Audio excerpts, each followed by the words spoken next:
Bem-vindos a mais um Conversando com o Rotary. Eu sou Suzana Bins, associada ao Rotary Clube de Porto Alegre, Glória Teresópolis, Distrito 4680, Porto Alegre, Rio Grande do Sul, Brasil. Temos o prazer de contar hoje, na nossa conversa, mais uma vez, com a doutora Nadine Clausel, diretora-presidente do Hospital de Clínicas de Porto Alegre. Muito obrigada, doutora Nadine, por estar aqui conosco novamente. Obrigada, Suzana. Nós tivemos uma primeira conversa em agosto deste ano, quando a senhora se mostrava muito preocupada com o avanço da Covid-19 e defendia a necessidade de as pessoas ficarem em casa saindo só se estritamente necessário. Tanto o governo municipal como o governo estadual tomaram medidas para proteger a população e, aos poucos, a incidência dos casos foi diminuindo, até que foi permitida a abertura gradativa de estabelecimentos comerciais, as saídas ao ar livre, digamos assim, uma volta gradual à rotina. No entanto, as últimas notícias são de que todo o estado do Rio Grande do Sul está em bandeira vermelha. Em face a isso, eu lhe pergunto, isso está acontecendo por culpa do vírus, que tem em sua constituição um prazo para voltar de forma violenta, por culpa das pessoas, por culpa de ambos? A que se deve isto? Bom, Suzana, primeiro, obrigada pela oportunidade da gente conversar. O que a gente está vivendo é uma pandemia, né, de proporções nunca vistas, né?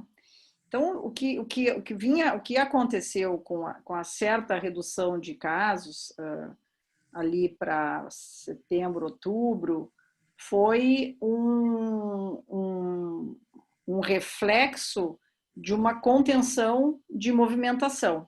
O vírus continua fazendo o papel dele, né? O vírus não mudou nada, né? E não houve nenhuma medida de controle maior, que seria a vacina, colocada em prática. Então, essa variação do aparecimento de casos nada mais é do que maior taxa de contaminação do mesmo vírus que está circulando entre nós desde março. Então, eu volto a dizer o que eu dizia lá e continuo batendo na mesma tecla, né? Nós temos que fazer um papel de restrição, de distanciamento social, de uso de máscara, 100% do tempo, exceto quando a gente está em casa, né? Higiene das mãos, sair o mínimo possível para evitar os contatos, porque é isso que replica mais, e aí tem mais casos, e aí nós vamos precisar de mais hospitais, mais emergências, etc. Eu não gosto da ideia de que a gente precisa encontrar, não é, culpas. Eu acho que culpa... acho que a sociedade já está muito machucada, já tem danos emocionais muito importantes, danos econômicos, negócios, enfim, todos perdem, não é? Mas isso é uma pandemia. A pandemia funciona dessa forma, né?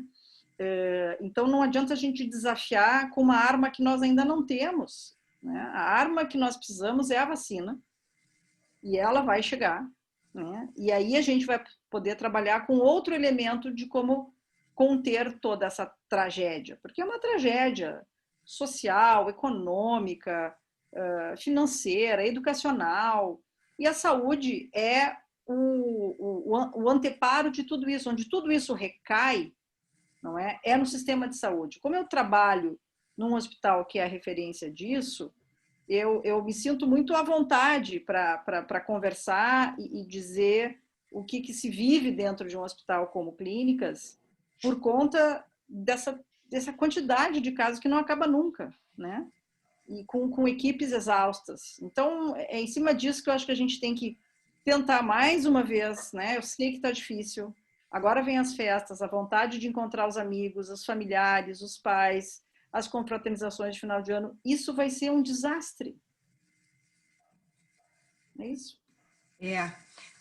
Na verdade, as pessoas entenderam, de certa forma, talvez por conta desse cansaço, de que as coisas tinham melhorado e que poderiam voltar ao que faziam antes e digamos assim, se descuidaram, né, e não perceberam, como tem se repetido tantas vezes aí nas redes sociais, que as pessoas se cansaram do vírus, mas o vírus não se cansou das pessoas. O vírus continuou fazendo a mesma né? coisa de sempre. Nem mutação ele teve. Ele é o mesmo vírus, né? E é exatamente esse cenário, Suzana, que é importante. As pessoas tiveram a falsa impressão, talvez uma autoilusão, porque está todo mundo cansado disso. Eu duvido que esteja alguém satisfeito de estar vivendo o que a gente está vivendo esse ano, né? E dizer, bom, agora começou a melhorar, vou fazer, né? Vou encontrar meus amigos, vou visitar meus pais, vou isso, vou aquilo. Bom, e são essas rodas pequenas se replicando aos milhares, que são os grandes pequenos eventos de contaminação. Pois é, se a gente passa, por exemplo, por uma rua como a Padre Chagas, né, dos barzinhos, eles estão repletos. E tem pessoas fazendo planos para o verão nas praias. Isso é uma coisa que está... Como se nada estivesse acontecendo. Né? E eu fico preocupada com isso. Isso aí, esse comportamento, ele tem um viés de negacionismo, né? Mas, ao meu ver, uma grande dose de egoísmo, né? Porque não se está entendendo a repercussão que é a sobrecarga num sistema de saúde que já vem muito assoberbado há muito tempo. As equipes estão exauridas. As pessoas não aguentam mais, são pacientes muito graves, né? Então, eu acho que é preciso exercitar um grau de solidariedade, um grau de olhar para o outro, né? De olhar não só para me proteger, mas proteger o outro, aquele desconhecido, né? E isso é difícil, as pessoas, enfim, de alguma maneira perdem um pouco a empatia, né? Por o que está acontecendo, e não é só no Brasil, né? O mundo inteiro está passando por isso. E as pessoas se revoltam, né? E tem lugares do mundo que as pessoas vão para a rua se revoltar, né? Agora, acho que hoje em Londres teve uma passeata lá anti-lockdown.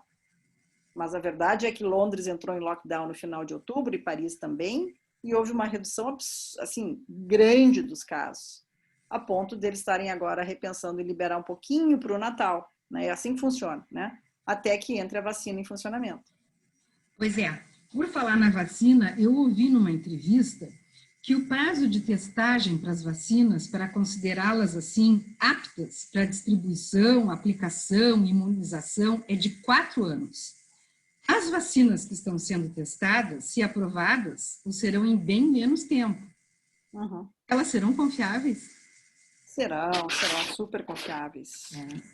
Essas grandes empresas que estão produzindo as vacinas em tempo recorde, é uma tecnologia assim, extremamente segura, moderna, né, os prazos absolutamente encurtados, mas sem abrir mão de segurança. Eu não vejo o menor problema, né? A gente tem aí, no mínimo, 4 grandes possibilidades de vacina que vão estar entrando disponibilizadas. Depois que fecham os estudos, eles vão para aprovação nos órgãos reguladores dos países, não é? Agora, o FDA nos Estados Unidos deve se reunir dia 10 de dezembro, e eles estão com alguma expectativa de ter alguma liberação ainda para dezembro. A questão é vacinação em escala, né?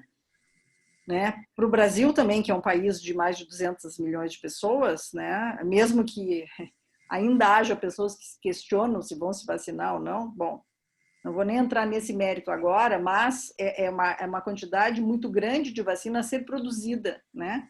Para o mundo inteiro, né? Então, o Brasil, ranqueando lá em cima nos países com maior densidade populacional, vai precisar ter uma logística muito grande para adquirir as vacinas e colocar em prática uma logística muito bem azeitada para fazer a vacinação funcionar no tempo que for preciso. Em relação à refrigeração e essas questões? Isso. Tem uma delas que precisa ser refrigerada, acho que só menos 70 graus negativos para o transporte, isso aí vai complicar muito, mas tem outras que não. Então, eu acho que tem um portfólio aí de vacinas que vão ser muito úteis e precisamos nos organizar para fazer a vacinação em massa, imagino eu, no primeiro semestre do ano que vem. Essa questão de pessoas que não querem se vacinar, ou até do discurso de que não é necessário que todos se vacinem, eu me reporto à minha infância, à época em que eu era criança, que a senhora também era, da vacina da varíola, que nós não tínhamos dúvidas, nem podíamos dizer que não. Eu me lembro, eu morava no interior e nós íamos para um estádio e lá todos eram vacinados. Uhum. Bom, com essa questão das vacinas frequentes da varíola, a doença se foi. Claro, erradicou a varíola. Exatamente, né?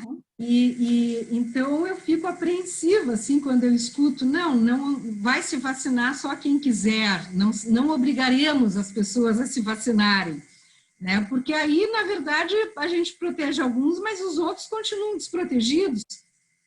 De novo, né? É uma visão egoísta das coisas, né, Suzana? Eu acho que vai abrir um debate muito amplo, né? De como a gente vai desmistificar os medos em relação às vacinas. Mas que bom que a gente possa conversar sobre isso assim que der, né? Porque eu acredito firmemente que se não tiver vacina disponível, nós precisamos continuar nesse ritmo restrito, né, de distanciamento, uso de máscara. Eu acredito que o ano que vem inteiro a gente vai mais ou menos no mesmo ritmo, até porque eu acredito que vai demorar essa vacina entrar em larga escala. Ela deve começar com pessoas das profissionais da saúde, depois as pessoas de mais risco, enfim, vai demorar um pouco, né? Então, eu acredito que 2021 a gente vai muito nisso ainda, sabe? Então, enquanto nós não tivermos a vacina, as recomendações são mais ou menos as mesmas. Sair só se estritamente necessário, higienizar bem as mãos, lavando, e não é lavando rapidamente, né? É lavando demoradamente naquele modelo já tão explicado, não é? E eu lhe pergunto, por exemplo, usar máscara, né, Suzana? Não dá usar para máscara, a né? máscara tem um poder de conter a contaminação muito importante, né? Então, e parece uma coisa banal, mas é muito importante, tanto para proteger a nós, mas como proteger o outro. Os outros. Né? Então, é um ato de solidariedade usar a máscara. A gente não pode sair de casa sem, não pode entrar no elevador sem a máscara. Sabe que eu moro na Zona Sul, em Ipanema, e às vezes eu tenho caminhado na beira do rio. E eu vejo inúmeras pessoas caminhando sem a máscara ou sentadas em cadeirinhas, 3, 4, 5, sem a máscara. É. Mas eu lhe pergunto, por exemplo, saio para dar minha caminhada de máscara. Quando eu volto para casa, eu preciso tomar um banho completo, lavar a cabeça, botar a roupa para lavar? Não precisa. Isso não se mostrou em nenhum dado que isso faça a diferença. Essa coisa de chegar do supermercado, lavar todas as sacolas, isso não é aí não a é aí, né? contaminação. É nas mãos e... É nas mãos, é botar a mão no rosto, né? E a máscara. Então, é manter o distanciamento de 2 metros, né? Usar a máscara e higienizar as mãos várias vezes ao dia com álcool 70, com álcool em gel ou com água e sabão. É isso. É isso. E pensando no final de ano, principalmente no Natal, quem sabe aqueles que são cristãos, né, entendam que o maior gesto de amor que eles podem fazer no Natal e de acolhimento desse Cristo Jesus menino é ficar em casa e conversar com a sua família e com seus amigos, aqueles que podem, né, no caso que têm condições, por uma videoconferência.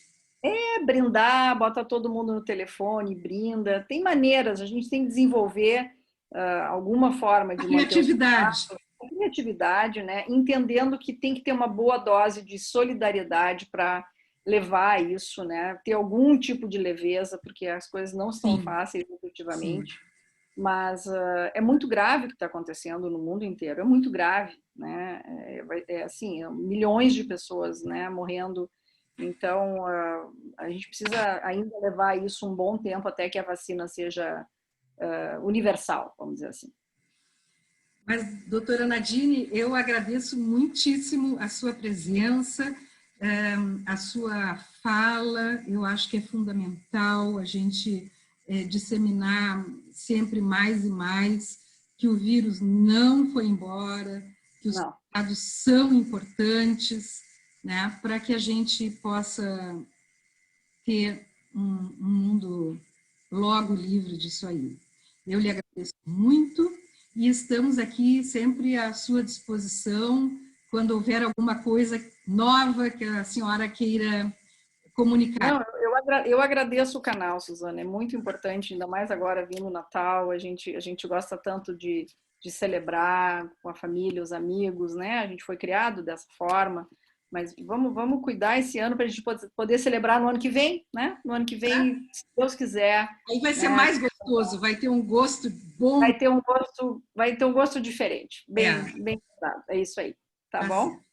Então, agradeço mais uma vez Muito obrigada. A atenção e a vocês que nos acompanharam, que nos ouviram, né? Muito obrigado e cuidem-se e cuidem dos outros. Obrigada.